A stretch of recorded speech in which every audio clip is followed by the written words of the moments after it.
ഈ മറ്റു മാധ്യമങ്ങളിൽ നിന്ന് ഉള്ളതുകൊണ്ട് ജനം ഉദ്ദേശിച്ചത് എന്താണ് എങ്കിൽ കേരളത്തിലെ മറ്റ് ഇലക്ട്രോണിക് മാധ്യമങ്ങളും പ്രിൻ്റ് മീഡിയകളുമാണ് ആയിരിക്കുമല്ലോ. ആ മാധ്യമങ്ങളൊന്നും ഇങ്ങനെ ഒരു സംഭവം കേരളത്തിൽ തൃശ്ശൂരിൽ നടക്കാൻ പോകുന്നു എന്ന് ഏതാണ്ട് ഇന്ന് ഉച്ചവരെ കാര്യമായ ഒരു വാർത്തയൊന്നും കൊടുക്കാത്ത ചാനലുകളാണ്. അവർ ഈ നടക്കുന്ന പരിപാടിക്ക് പ്രാധാന്യം കൊടുത്തില്ല എന്ന് മാത്രമല്ല, അവർ അതിലെന്തെങ്കിലും നടന്നതിന് ശേഷം വിവാദം ഉണ്ടാക്കാൻ പറ്റുമോ എന്നുള്ള പരിശ്രമത്തിൻ്റെ ഭാഗമായിട്ടാണ് സ്ഥാനാർത്ഥി പ്രഖ്യാപനം ഉണ്ടാകും, അതുണ്ടാകും, ഇതുണ്ടാകും എന്ന് പറഞ്ഞത്. നമുക്ക് BJP ഒരു കേഡർ പാർട്ടിയാണ്. ഒരു കേഡർ പാർട്ടിക്ക് ഒരു രാഷ്ട്രീയ പാർട്ടിയെ സംബന്ധിച്ച് അതിൻ്റെ സ്ഥാനാർത്ഥിയെ നിർണ്ണയിക്കാൻ അതിൻ്റെ ഒരു സംവിധാനമുണ്ട്. അത് ഏതെങ്കിലും ഒരു നേതാവ് ഒറ്റയ്ക്ക് തീരുമാനിക്കുന്നതല്ലല്ലോ. ഇപ്പോൾ കോൺഗ്രസ്സിൽ ശരിയാണ്, രാഹുൽ ഗാന്ധിയോ സോണിയാ ഗാന്ധിയോ താനാണ് സ്ഥാനാർത്ഥി എന്ന് പറഞ്ഞാൽ തീരുമാനിച്ചാൽ സ്ഥാനാർത്ഥിയാകും. CPM-ൽ തൽക്കാലം പിണറായി വിജയൻ തീരുമാനിച്ചാൽ സ്ഥാനാർത്ഥിയാകുമായിരിക്കും. പക്ഷേ BJP അങ്ങനെയല്ല. BJPക്ക് അത് പാർലമെൻ്ററി പാർട്ടി യോഗം കൂടണം, സ്ഥാനാർത്ഥികളുടെ ലിസ്റ്റ് ഉണ്ടാവണം. ആ ലിസ്റ്റ് വെച്ച് അതിനൊരു പ്രോസസ്സുണ്ട്. അത് നേരത്തെ കൂട്ടി പ്രധാനമന്ത്രി ഒറ്റയ്ക്ക് തീരുമാനിക്കുന്ന ഒരു നടപടിയല്ലത്. അതുകൊണ്ട് തന്നെ പ്രധാനമന്ത്രി അദ്ദേഹം ഒരു യോഗത്തിന് വരുമ്പോൾ ഒരു സ്ഥാനാർത്ഥിയെ പ്രഖ്യാപിക്കുമെന്നൊക്കെയുള്ള വാർത്തകൾ ഉണ്ടാക്കിയത് ബോധപൂർവം ഈ സമ്മേളനത്തിന് ശേഷം വിവാദം കൊഴുപ്പിക്കാൻ വേണ്ടിയാണ്. അതുകൊണ്ട് അതിനെക്കുറിച്ച് ഞാൻ കൂടുതലൊന്നും പറയുന്നില്ല. പക്ഷെ തൃശ്ശൂർ കേരളത്തിൽ ഇത്രയേറെ ശക്തമത്തായി BJPയുടെ വേരുകൾ ആഴ്ന്നിറങ്ങി എന്നുള്ള അത് തെളിയിക്കുന്ന ഒരു സമ്മേളനമായിരുന്നു തൃശ്ശൂർ നടന്ന ഒരു യോഗമായിരുന്നു.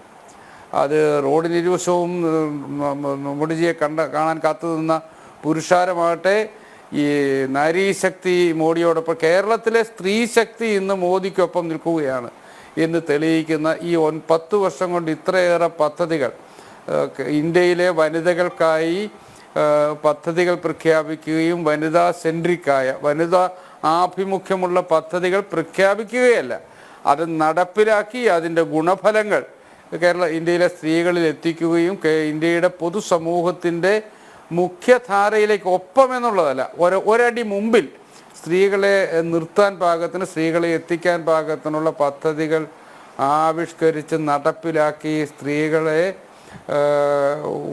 ഒരു പുതിയ ലോകത്തിൻ്റെ ഭാഗമാക്കി മാറ്റാൻ, ഇന്ത്യ നയിക്കാൻ പാകത്തിന് പ്രാപ്തരാക്കി മാറ്റുന്ന നടപടി സ്വീകരിച്ച പ്രധാനമന്ത്രിയോട് നന്ദി പറയാൻ കേരളത്തിലെ സ്ത്രീ സമൂഹം ഒന്നടങ്കമാണിന്ന് തൃശ്ശൂർ തേക്കിൻകാട്ട് മൈതാനത്തെത്തിയത്.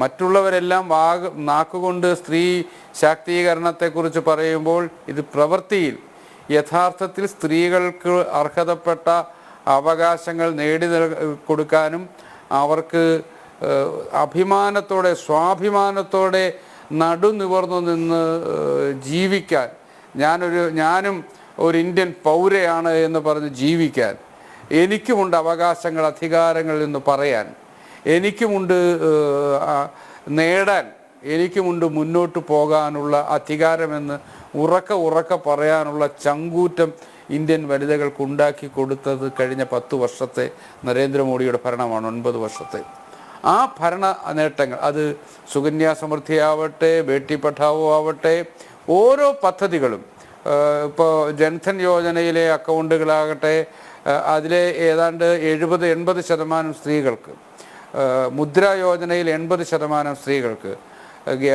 ഉജ്ജ്വല യോജനയിലൂടെ 10 കോടി വനിതകൾക്ക് സൗജന്യ പാചകവാതകം കൊടുത്തതടക്കം, കുടിവെള്ളം ഉള്ള വീടുകളിലേക്ക് കുടിവെള്ളം എത്തിച്ചതടക്കം,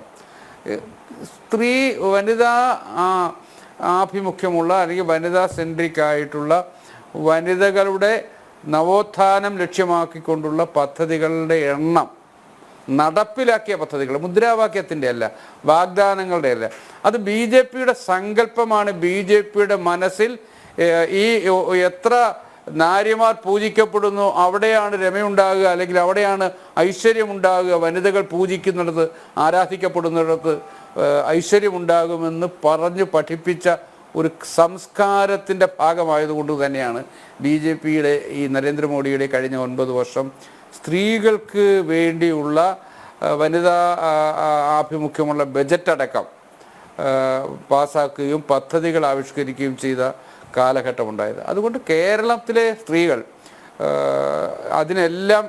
അതിൻ്റെ എല്ലാം ഗുണഫലങ്ങൾ അനുഭവിക്കുന്നവരാണ്.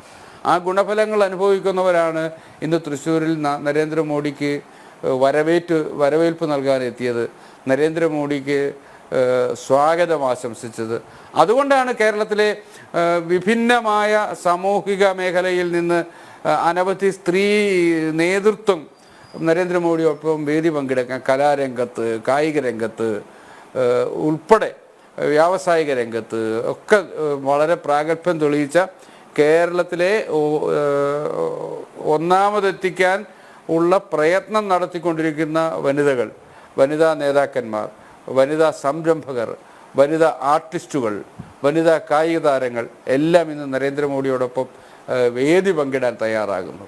കാരണം അതിനൊരു എന്താ പറയണ്ടേ, അതൊരു നന്ദിവാചകമാണ്. പ്രത്യക്ഷത്തിൽ പറയുന്ന ഒരു നന്ദി പ്രകടിപ്പിക്കൽ കൂടിയായി മാറി ഇന്നത്തെ സമ്മേളനം നരേന്ദ്രമോദി സ്ത്രീകൾക്ക് വേണ്ടി ചെയ്തതിൽ. അതുകൊണ്ട് മറ്റ് പ്രചരണങ്ങൾക്കൊന്നും അർത്ഥമില്ല.